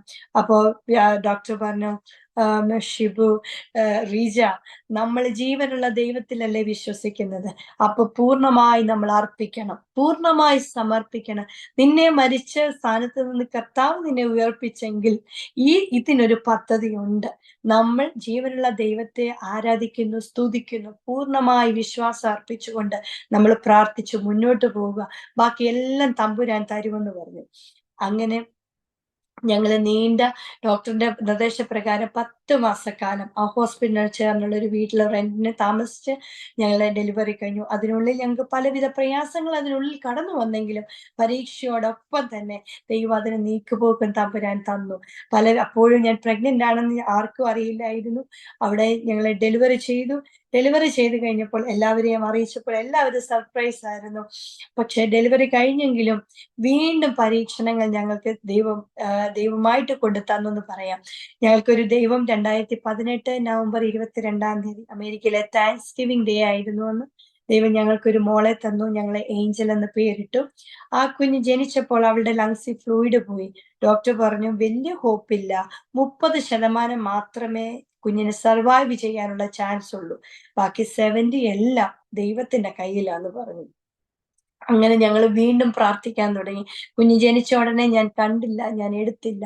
14 ദിവസം കഴിഞ്ഞതിന് ശേഷമാണ് ഞങ്ങളുടെ ഏഞ്ചൽ മോളെ സിസ്റ്റേഴ്സ് ഞങ്ങളുടെ കയ്യിൽ കൊണ്ടുതരുന്നത്. ഞങ്ങൾക്ക് എടുക്കുവാനും അവളെ കാണുവാനും ഇടയായത് 14 ദിവസം കഴിഞ്ഞിട്ടാണ്. ഇന്ന് ഞാനിപ്പോ പറയുമ്പോൾ 30% മാത്രം സർവൈവൽ റേറ്റ് ഉണ്ടായിരുന്നുള്ളൂ ജീവിക്കാൻ പറഞ്ഞ കുഞ്ഞിന് 5.5 വയസ്സായി. നവംബർ ആകുമ്പോൾ 6 വയസ്സ്. ഈ 6 വർഷക്കാലവും ദൈവം അവളെ പരിപാലിച്ചു. സകലവിധ ബാലാരിഷ്ടങ്ങളൊന്നും എല്ലാം ദൈവം അവളെ വിടുവിച്ചു. അത് ഞങ്ങളുടെ ഒരു സാക്ഷ്യമാണ്. അങ്ങനെ ഞങ്ങളെ ഏതൊക്കെ സ്ഥാനങ്ങളിൽ തലമുറകളുമായുള്ള വിഷയത്തിൽ ഏതൊക്കെ സ്ഥാനങ്ങളിൽ ഞങ്ങൾ നിന്ദിക്കപ്പെട്ടോ, അപമാനിക്കപ്പെട്ടോ, അതേ സ്ഥാനങ്ങളിൽ തന്നെ ഈ കുഞ്ഞുമായി എഴുന്നേറ്റ് നിന്ന് ഞങ്ങൾക്ക് ദൈവത്തെ സാക്ഷീകരിപ്പാൻ ഞങ്ങളെ കുടുംബമായിട്ട് ദൈവം ഇടയാക്കി. നിന്ദിക്കപ്പെട്ടവരുടെ മുന്നിൽ ദൈവം ഞങ്ങളെ മാനിച്ചു. അസാധ്യമെന്ന് പറഞ്ഞവരുടെ മുമ്പിൽ കർത്താവ് അത് സാധ്യമാക്കി തന്നു. ഇനി എന്നെ ഒന്നിനും കൊള്ളത്തില്ല, ഇനി എനിക്ക് ഒരു ആരോഗ്യത്തോടെ ഒരു കുഞ്ഞിനെ വഹിക്കാൻ ഇനി പറ്റില്ല, എന്നെ കൊണ്ട് കളഞ്ഞേരെ എന്ന് പറഞ്ഞവരുടെ മുമ്പിൽ അത് തിരുത്തി പറയുവാൻ ജീവനുള്ള ഒരു ദൈവം ഇടയാക്കി. അത് ഞങ്ങളുടെ മിടുക്കോ കഴിവോ ഒന്നുമല്ല, അത് പരിശുദ്ധാത്മാവിന്റെ ക്രിയയിലൂടെയാണ് ദൈവം ആ അത്ഭുതങ്ങളൊക്കെയും ചെയ്തത്. സകല മാനവും മഹത്വവും ഞങ്ങൾ ദൈവത്തിന് അർപ്പിക്കുന്നു. അങ്ങനെ ഞങ്ങൾ വീണ്ടും കുഞ്ഞുമായി തിരിച്ച് കടന്നു വന്നു. ആ സമയങ്ങളിലൊക്കെ നമ്മുടെ കൂട്ടായ്മ ബന്ധം ഉണ്ടായിരുന്നു. ഞങ്ങളുടെ പ്രാർത്ഥനയാണ് ഞങ്ങളെ നിലനിർത്തിയിരുന്നത്. അങ്ങനെ ഞങ്ങൾ വീണ്ടും ഞങ്ങൾ ടെക്സാസിലേക്ക് പോയെങ്കിലും കുറച്ച് വർഷങ്ങൾക്ക് ശേഷം ഞങ്ങൾ തിരിച്ച് ഞങ്ങളുടെ പഴയ ഫിലഡൽഫിയ എന്ന് പറഞ്ഞ സ്ഥലത്തേക്ക് ഞങ്ങൾ തിരിച്ചു വന്നു. ഞങ്ങളുടെ ഏഞ്ചൽ മോൾ ഉണ്ടാകുന്നതിന് മുമ്പ് ഒരു ദേവദാസൻ ഇതുപോലെ പറഞ്ഞിരുന്നു, ഒരു 2 വർഷത്തിനുള്ളിൽ നിങ്ങൾക്കൊരു മകൾ ഉണ്ടാകും, ഏഞ്ചൽ എന്നാണ് അവളുടെ പേര്, നിങ്ങൾ എഴുതിയിട്ടോളാൻ പറഞ്ഞു. അപ്രകാരം തന്നെയാണ് ഞങ്ങളെ മോൾക്ക് ഏഞ്ചൽ എന്നുള്ള പേരിട്ടത്. അങ്ങനെ ഞങ്ങൾ ഫിലഡൽഫിയയിലേക്ക് കടന്നു വന്നു. ഇതുപോലെ തന്നെ ഞങ്ങൾ സന്തോഷകരമായിട്ട് ഞങ്ങളുടെ കുഞ്ഞുമായിട്ട് ഞങ്ങൾ മുന്നോട്ടുള്ള ജീവിതത്തിൽ പോവുകയായിരുന്നു. അതിനിടയിൽ പ്രതികൂലങ്ങളും പ്രയാസങ്ങളും നിന്ദകളും ഒക്കെ നമ്മുടെ ജീവിതത്തിൽ ഉണ്ടായിട്ടുണ്ട്. എങ്കിൽ എല്ലാ പരീക്ഷയോടൊപ്പം തന്നെ ദൈവം അതിനൊരു നീക്കുപോക്കും അതിനെയൊക്കെ തരണം ചെയ്യാനായിട്ടുള്ള ഒരു ദൈവിക കൃപയും ദൈവം ഞങ്ങൾക്ക് തന്നു. പരീക്ഷണങ്ങളാൽ നമ്മളെ പരീക്ഷിക്കാത്തൊരു ദൈവമാണല്ലോ. അപ്പൊ ആ ദൈവം എല്ലാത്തിനും നീക്കുപോക്കുകളെ തന്നിട്ട് ഞങ്ങളെ ഇന്നുവരെയും നടത്തി. അങ്ങനെ ഞങ്ങള് 2023 ആയപ്പോഴ് ഓഗസ്റ്റ് മാസത്തിൽ ഇവിടെയുള്ള നമ്മൾ അറിയപ്പെടുന്ന ഒരു ദേവദാസന്റെ ബ്രദറാണ്, ഒരു ദേവദാസൻ ഞങ്ങളോട് പറഞ്ഞു, വർത്തമാനത്തിനിടയിൽ പറഞ്ഞു, റീജ 1 മിനിറ്റ് നമുക്ക് പ്രാർത്ഥിക്കാം, പരിശുദ്ധാത്മാവിന് പറയാനുണ്ടെന്ന് പറഞ്ഞു. അങ്ങനെ ഞങ്ങൾ അന്യഭാഷയിൽ ഫസ്റ്റ് പ്രാർത്ഥിച്ചുകൊണ്ടിരുന്ന സമയത്ത് പറഞ്ഞു, മോളെ നിനക്കൊരു ആൺകുഞ്ഞിനെ ദൈവം തരാൻ പോവുക, നീ എഴുതി വെച്ചോ, ഏബൽ എന്ന് പരിശുദ്ധാത്മാവ് എഴുതി കാണിക്കുന്നു, ഏബൽ ഏബൽ ഏബൽ എന്ന് പറഞ്ഞു. ഉണ്ടാകാൻ പോവാ. സന്തോഷമായില്ലേ? ഞാൻ പറഞ്ഞു സന്തോഷമായി. നഷ്ടപ്പെട്ടതിനെയൊക്കെയും മടക്കി തരുന്ന ഒരു ദൈവമുണ്ട്. ഞങ്ങള് പ്രാർത്ഥിച്ചു. ആ ഒക്ടോബർ മാസത്തിലാണ് ഞാൻ കുഞ്ഞിനെ പ്രഗ്നന്റ് ആകുന്നത്. ആ പ്രഗ്നന്റ് ആയി ഈ മകനെ പ്രഗ്നന്റ് ആയിരിക്കുന്ന സമയത്ത് തന്നെ അനേക പ്രതികൂലങ്ങൾ ശത്രു ഞങ്ങളെ തകർക്കുവാനായിട്ട് പല മേഖലകളിൽ പല വ്യക്തികളിലൂടെ പിശാച് ഇടപെടുവാനായിട്ട് തുടങ്ങി. ഈ കുഞ്ഞ് നഷ്ടപ്പെടും എന്നുള്ള ഒരു വക്ക് വരെയും എത്തി. എനിക്ക് ഹൈ ബ്ലഡ് പ്രഷർ ഒക്കെയുമായി. എന്നാൽ അവിടെയും പ്രാർത്ഥനയുടെ ശക്തി, പ്രാർത്ഥിക്കുന്ന ഒരു കൂട്ടം ദൈവമക്കളെ ദൈവം ഞങ്ങൾക്ക് വേണ്ടി ഒരുക്കി തന്നിരുന്നു. അങ്ങനെ 2023 ജൂൺ 26 ഞങ്ങൾക്കൊരു മകനെയും ദൈവം തന്നു. ദൈവത്തിന്റെ പ്രവചനങ്ങളൊന്നും തെറ്റത്തില്ല. ദൈവത്തിന്റെ വാഗ്ദത്തങ്ങളൊന്നും തെറ്റത്തില്ല. നമ്മളത് ഏറ്റെടുത്ത് മുറുകെ പിടിച്ച് വിശ്വാസത്തോടെ പ്രാർത്ഥിച്ചാൽ മാത്രം മതി. അങ്ങനെ ഇന്ന് ഞങ്ങളുടെ കുഞ്ഞിന് അടുത്ത മാസം 1 വയസ്സാകുന്നു. ആ മോന് ഞങ്ങളെ ഏബൽ എന്ന് പേരിട്ടു. ഞങ്ങൾ എന്റെ കർത്താവിനോട് ഹന്ന പ്രാർത്ഥിച്ച പോലെ ഞങ്ങൾ ഒന്നേ പ്രാർത്ഥിച്ചുള്ളൂ മോളെ കിട്ടാന്. കർത്താവെ, ഒരാണ്ട് തികയും മുമ്പേ നിന്റെ പ്രവൃത്തിയെ വെളിപ്പെടുത്തണമേ. ആരോട് പകരം വീട്ടാൻ പോയിട്ടില്ല, പ്രതികാരം ചെയ്യാൻ പോയിട്ടില്ല. എന്റെ കർത്താവിന്റെ പ്രവൃത്തി വെളിപ്പെടുമ്പോൾ അതോടുകൂടി എല്ലാം ക്ലിയർ ആകും. അതിന് ദൈവമായിട്ടൊരു മറുപടി കൊടുക്കും. ആ ഹന്ന കരഞ്ഞു പ്രാർത്ഥിച്ചു. ആ നേർച്ച നേർന്ന് പ്രാർത്ഥിച്ച പോലെ ഞാൻ കരഞ്ഞു പ്രാർത്ഥിക്കാൻ തുടങ്ങി.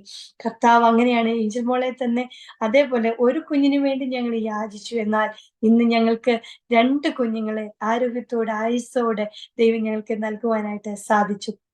ഞാൻ കഷ്ടതയിലായത് എനിക്ക് ഗുണമായി എന്ന് പറയുവാൻ ഇന്ന് എനിക്ക് സാധിക്കുന്നുണ്ട് കുടുംബമായിട്ട്. കാരണം ഇന്ന് ഞങ്ങൾ ഗോ ത്രൂ ചെയ്ത സിറ്റുവേഷനിലൂടെ ഇന്ന് കടന്നു പോകുന്ന അനേകം മലയാളീസ്, അനേക കുടുംബങ്ങൾ ഞങ്ങൾ താമസിക്കുന്ന ചുറ്റുവട്ടങ്ങളിലുണ്ട്.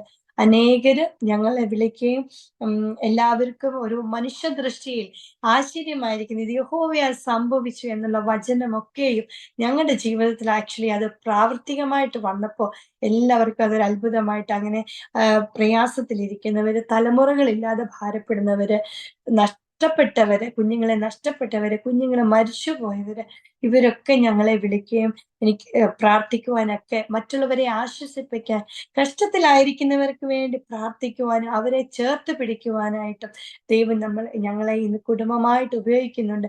കഷ്ടതയിലായിരുന്നപ്പോൾ ഞങ്ങളും ഭാരപ്പെട്ടു. എന്നാൽ ആ കഷ്ടതയിലായത് എനിക്ക് ഇന്ന് ഗുണമായിട്ടുണ്ട്. അത് ദൈവം ഞങ്ങളെ മരുഭൂമിയുടെ അനുഭവത്തിലേക്ക് കൊണ്ടുവന്നത് ഒരു കനാൻ ദേശം കാണിക്കാൻ വേണ്ടിയിട്ടായിരുന്നു. ഒരു കനാനിന്റെ അനുഭവത്തിലേക്ക് ഞങ്ങളെ കൊണ്ടുവന്നതായിരുന്നു. മാറായ മധുരമാക്കിയ ദൈവം ഞങ്ങളുടെ കഷ്ടതയിൽ ഞങ്ങൾ യഹോവയോട് നിലവിളിച്ചു. അവൻ എന്റെ സകല കഷ്ടങ്ങളിൽ നിന്നും ഭയങ്ങളിൽ നിന്നും അവൻ എന്നെ വിടുവിച്ചു എന്ന് പറയുവാൻ തക്കവണ്ണം ഇന്ന് കുടുംബമായിട്ട് ദൈവം ഞങ്ങളെ ഇടയാക്കുന്നു. ഈ ദൈവം വിശ്വസ്തനാണ്. എനിക്ക് നമ്മളെ കേൾക്കുന്ന ഈ അരോമ ടിവിയുടെ എല്ലാ പ്രേക്ഷകരോടും ആരെങ്കിലും ഒരു വ്യക്തിയെങ്കിലും മോട്ടിവേറ്റ് ചെയ്യാൻ പറ്റുന്നുണ്ടെങ്കിൽ, കർത്താവിനോട് കൂടി അടുപ്പിക്കാൻ സാധിക്കുന്നുണ്ടെങ്കിൽ, അല്ലെങ്കിൽ വിശ്വാസം വർദ്ധിപ്പിക്കാൻ സാധിക്കുന്നുണ്ടെങ്കിൽ, അതാണ് എൻ്റെ ജീവിതത്തിൽ ഏറ്റവും വലിയൊരു അസറ്റായിട്ട് ഞാൻ ഇന്ന് കാണുന്നത്. കാരണം ഞാൻ ഇതിലൂടെ കടന്നു വന്നതാണ്. അതൊരു പക്ഷേ എന്നെ കേൾക്കുന്നവർ ഭാരപ്പെടുന്നത് ഒരു പക്ഷേ രോഗമായിരിക്കാം, കുടുംബ ബന്ധങ്ങളിലുള്ള പ്രശ്നങ്ങളായിരിക്കാം, കുടുംബ ജീവിതങ്ങളിലുള്ള പ്രശ്നങ്ങളായിരിക്കാം, അല്ലെ കുഞ്ഞുങ്ങളില്ലാതെ ഭാരപ്പെടുന്ന വിഷയമായി എന്തുമായിക്കൊള്ളട്ടെ, കർത്താവ് ഉവ്വ് എന്ന് പറഞ്ഞാൽ ഉവ്വാണ്. ദൈവത്തിന്റെ വാഗ്ദത്തത്തിന് ഒരു മാറ്റവുമില്ല. കർത്താവിന് ഒരിക്കലും ലേറ്റ് അല്ല, ഒരിക്കലും വേറെയില്ല. അവൻ തക്ക സമയത്ത്, സഭാപ്രസംഗിൽ അങ്ങനെയാണ് നമ്മൾ വചനം വായിക്കുന്നത്, അവൻ തക്ക സമയത്ത് കരുതുന്ന ദൈവം. അതുകൊണ്ട് പിന്നെ നമ്മൾ വെയിറ്റ് ചെയ്യുക, നമ്മൾ പ്രാർത്ഥിക്കുക, കർത്താവിന്റെ സമയത്തിന് വേണ്ടി കാത്തിരിക്കുക എന്ന് പറയുമ്പോൾ അത് വളരെ ബുദ്ധിമുട്ടാണ് ഉൾക്കൊള്ളാനായിട്ട്. കാരണം ഞാൻ അനുഭവിച്ചതാണ്. 14 നീണ്ട വർഷം അനുഭവിച്ച വേദനയാണ്. നിന്ദയും പരിഹാസങ്ങളും അവഗണനകളും കുത്തുവാക്കുകളും. ഒരു കുഞ്ഞുണ്ടാവാൻ പറ്റാത്ത ഒരു സ്ത്രീയെ നമ്മുടെ ബൈബിളിൽ എങ്ങനെ ഒരു പേരാണോ വിളിക്കുന്നത്, അതൊക്കെയും എന്റെ മുഖത്ത് നോക്കി പറഞ്ഞിട്ടുണ്ട്. പക്ഷേ ദൈവത്തിന്റെ സമയമാകുമ്പോൾ ദൈവത്തിന്റെ വാഗ്ദത്തം നിറവേറുക തന്നെ ചെയ്യും. 30 അല്ല, 60 അല്ല, 100 വർഷം കഴിഞ്ഞാലും ദൈവം വാഗ്ദത്തം ചെയ്തിട്ടുണ്ട്. ദൈവം നമ്മെ കണ്ടിട്ടുണ്ടെങ്കിൽ ദൈവത്തിന്റെ ആ വാഗ്ദത്ത വചനങ്ങൾ ഓരോന്നും നമ്മുടെ ജീവിതത്തിൽ നിറവേറുക തന്നെ ചെയ്യും. അതുകൊണ്ട് നമ്മൾ വളരെ ക്ഷമയോടെ, പ്രാർത്ഥനയോടെ, നമ്മൾ എന്ത് പ്രയാസം വന്നാലും നമ്മുടെ വിശ്വാസം നമ്മൾ വിടരുത്.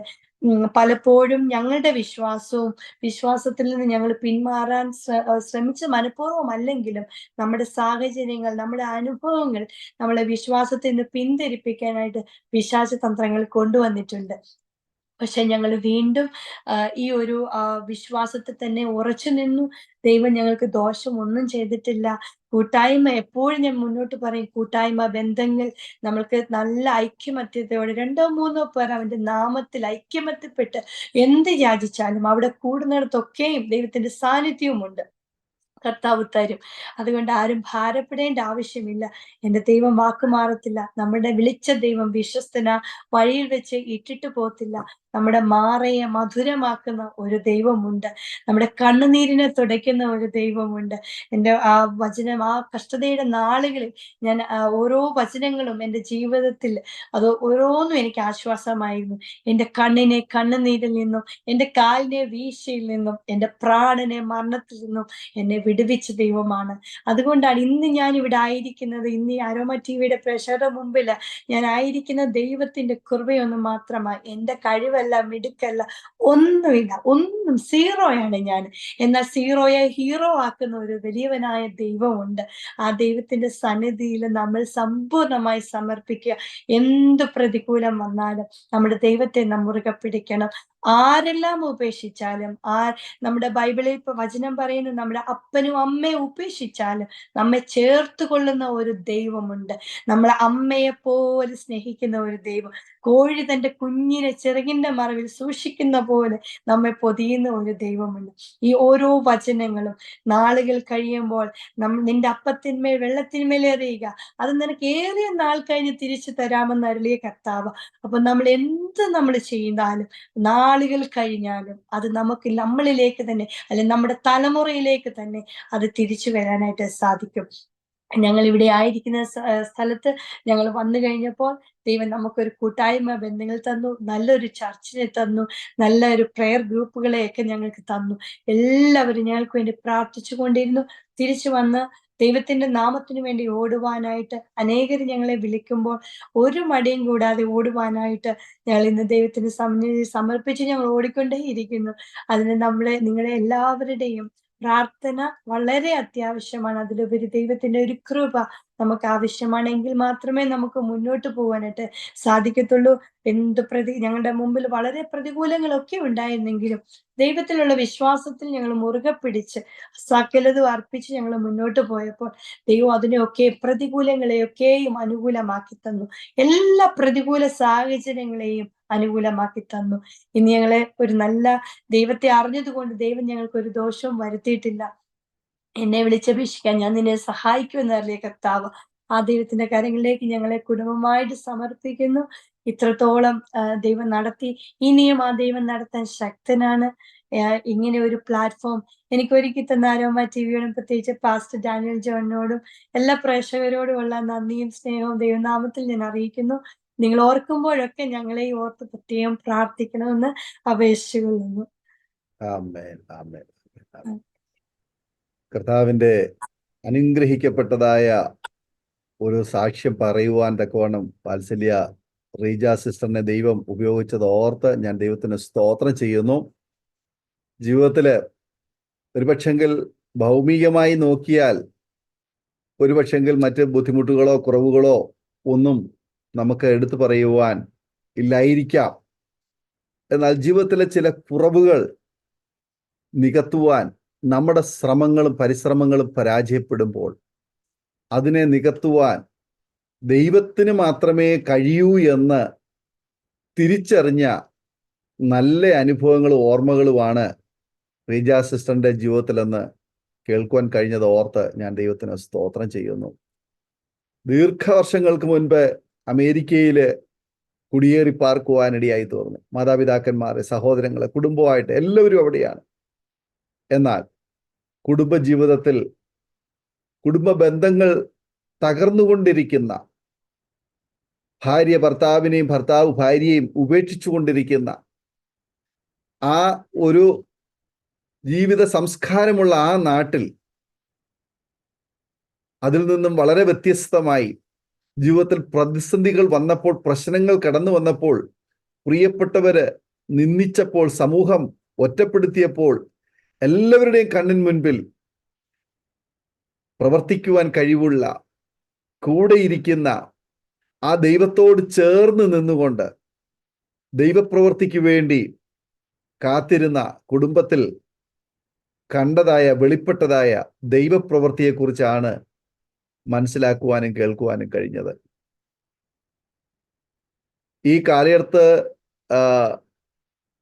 കണ്ടിട്ടില്ലാത്ത അല്ലെങ്കിൽ കാണാൻ കഴിയാത്ത ചില അനുഭവങ്ങൾ സിസ്റ്ററിന്റെ ജീവിതത്തിലൂടെ കാണുവാൻ, കേൾക്കുവാൻ തക്കവണ്ണം കഴിഞ്ഞു. 10 മക്കളെ പ്രസവിക്കുക എന്ന് പറയുന്നത് ഒരു പഴയ കാര്യമാണ്, ദീർഘവർഷങ്ങൾക്ക് മുൻപ് സംഭവിക്കുന്ന കാര്യം. എന്നാൽ ഈ ആധുനിക കാലത്ത് 10 മക്കൾക്ക് ജന്മം കൊടുക്കുവാൻ കഴിഞ്ഞു എന്നുള്ളത് തന്നെ വലിയൊരു ഭാഗ്യകരമായ ഒരു അനുഭവമാണ്. നമ്മുടെ കണ്ണിൻ മുൻപിൽ 8 കുഞ്ഞുങ്ങൾ ഇന്ന് ജീവിച്ചിരിപ്പില്ല എന്നുള്ള സത്യം നിലനിൽക്കെ നമ്മുടെ കണ്ണിൻ മുൻപിലാണ് ആ കുഞ്ഞുങ്ങളെ ജീവിച്ചിരിക്കാത്തത്. എന്നാൽ ദൈവത്തിന്റെ മുൻപാകെ ആ കുഞ്ഞുങ്ങൾ ജീവിച്ചിരിപ്പുണ്ട്. സിസ്റ്റർ അത് വിശ്വസിക്കണം, നിങ്ങൾ കുടുംബമായി വിശ്വസിക്കണം. നമ്മുടെ മനുഷ്യന്റെ മുൻപിൽ, കണ്ണിന്റെ മുൻപിൽ 8 കുഞ്ഞുങ്ങൾ ജീവിച്ചിരിപ്പില്ല എന്ന് തോന്നാമെങ്കിലും ദൈവത്തിന്റെ മുൻപാകെ 8 കുഞ്ഞുങ്ങൾ, അല്ലെങ്കിൽ ഇപ്പോൾ ജീവിച്ചിരിക്കുന്ന ഇളയ 2 കുഞ്ഞുങ്ങൾ ഏഞ്ചലും ഏബലും, അതേപോലെ തന്നെയാണ് മറ്റേ 8 കുഞ്ഞുങ്ങളും. അങ്ങനെ 10 കുഞ്ഞുങ്ങൾ സിസ്റ്ററിന്റെ ജീവിതത്തിലുണ്ട്. 10 കുഞ്ഞുങ്ങളുടെ അമ്മയാണ് സിസ്റ്റർ ഷിബു ബ്രദർ. നിങ്ങൾ രണ്ടുപേരും 10 കുഞ്ഞുങ്ങളുടെ മാതാപിതാക്കന്മാർ.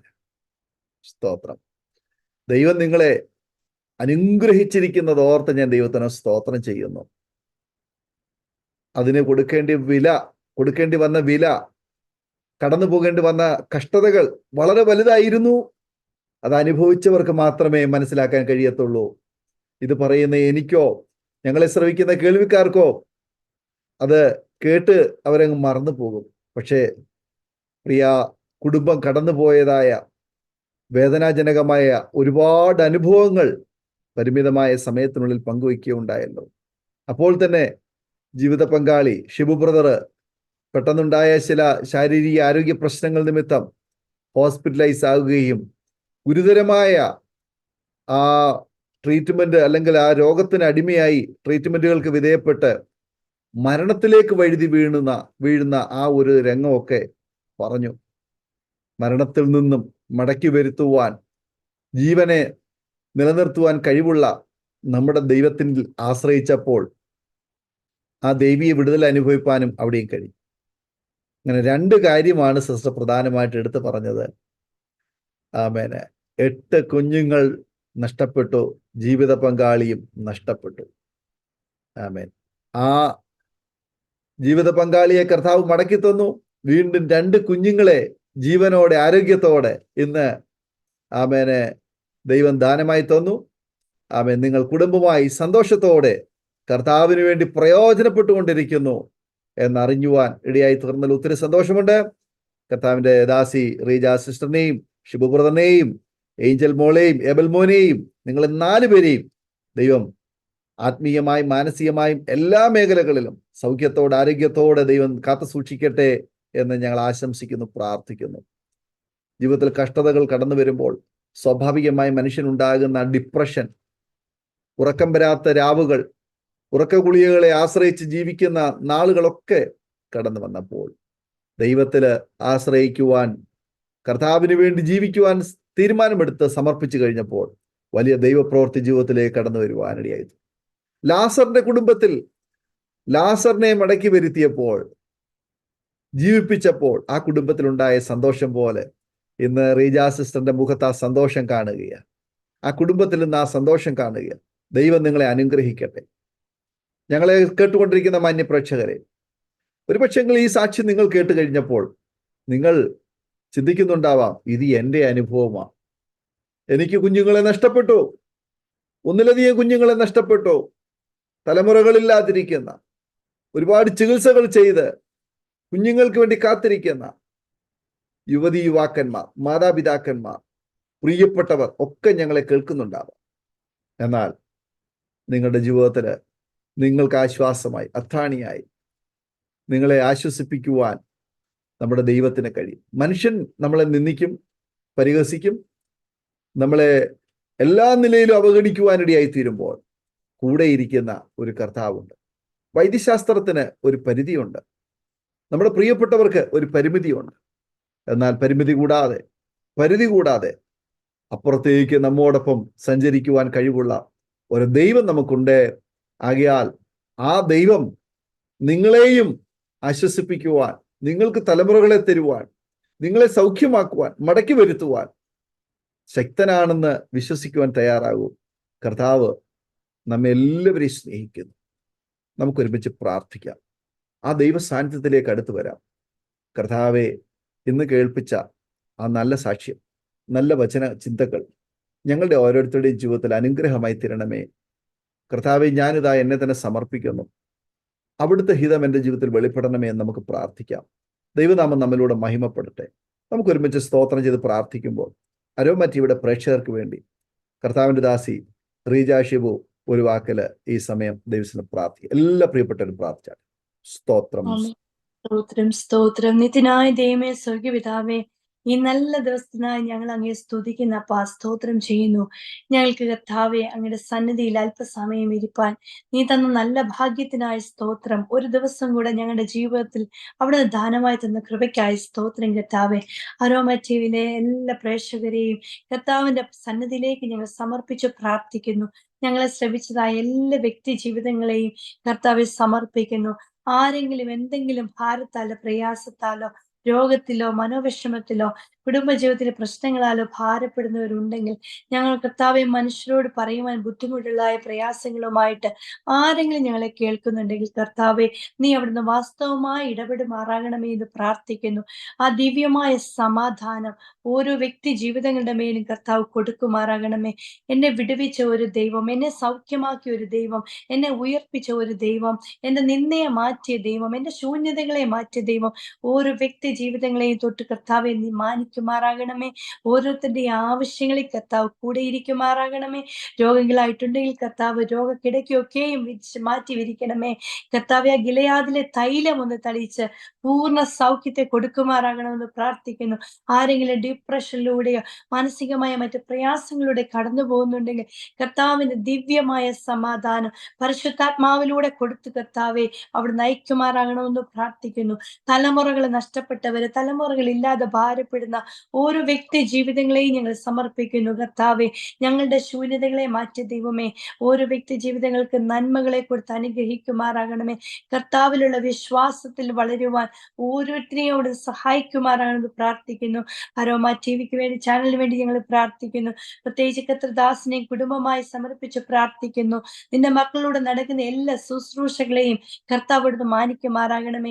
അനേകർക്ക് കർത്താവ് ഒരു അനുഗ്രഹമാക്കി വെച്ചിരിക്കുന്ന ഓർത്ത് സ്തോത്രം ചെയ്യുന്നു. ഇനിയും കർത്താവെ, കൂടുതൽ ആളുകൾ കർത്താവിന്റെ സന്നിധിയിലേക്ക് അടുക്കുവാൻ ദൈവമേ ഈ ചാനൽ മുഖാന്തരം ഇടയാക്കുമാറാകണമെന്ന് പ്രാർത്ഥിക്കുന്നു. അല്പസമയം ഞങ്ങൾക്ക് തന്ന കൃപയ്ക്കായി സ്തോത്രം. കർത്താവെ, അങ്ങയുടെ സാന്നിധ്യം ഞങ്ങൾ ഉണ്ടായിരുന്ന ഓർത്ത് നന്ദിയോടെ സ്തോത്രം. കർത്താവിന്റെ വരുവോളം ഞങ്ങളെ അവിടെ എവിടെ ആയിരിക്കുന്ന സ്ഥാനങ്ങളിലൊക്കെയും അവിടുന്ന് കാത്തു പരിപാലിക്കണമേ. ക്രൂശിന്റെ മറവിൽ മറയ്ക്കണമേ. സകലവും യേശുക്രിസ്തുവിന്റെ നാമത്തിൽ ചോദിക്കുന്നു, കൃപയോടെ കേട്ട് ഉത്തരമരണമേ. ആമേൻ, ആമേൻ, ആമേൻ, ആമേൻ. വളരെ അനുഗ്രഹിക്കപ്പെട്ടതായ ജീവിതാനുഭവ സാക്ഷ്യം പങ്കുവയ്ക്കുവാൻ സമയം വേർതിരിച്ച കർത്താവിന്റെ ദാസി സിസ്റ്റർ റീജ ഷിബുവിനുള്ളതായ നന്ദി സ്നേഹം അറിയിക്കുന്നു. കർത്താവിന്റെ ദാസിയും കുടുംബത്തെയും പ്രവർത്തനങ്ങളെ ദൈവം ധാരാളമായി അനുഗ്രഹിക്കട്ടെ എന്ന് ആശംസിക്കുന്നു, പ്രാർത്ഥിക്കുന്നു. അതുപോലെ തന്നെ ഞങ്ങളെ കേട്ടുകൊണ്ടിരുന്ന മാന്യ പ്രേക്ഷകരുള്ളതായ നന്ദി സ്നേഹം ഞങ്ങൾ അറിയിക്കുന്നു. ഈ സാക്ഷ്യം നിങ്ങൾക്ക് അനുഗ്രഹമായി തീർന്നു ഞങ്ങൾ വിശ്വസിക്കുകയാണ്. തീർച്ചയായിട്ടും ഈ സാക്ഷ്യം നിങ്ങളുടെ സുഹൃത്തുക്കൾക്ക്, പ്രിയപ്പെട്ടവർക്ക് ഷെയർ ചെയ്ത് കൊടുക്കൂ.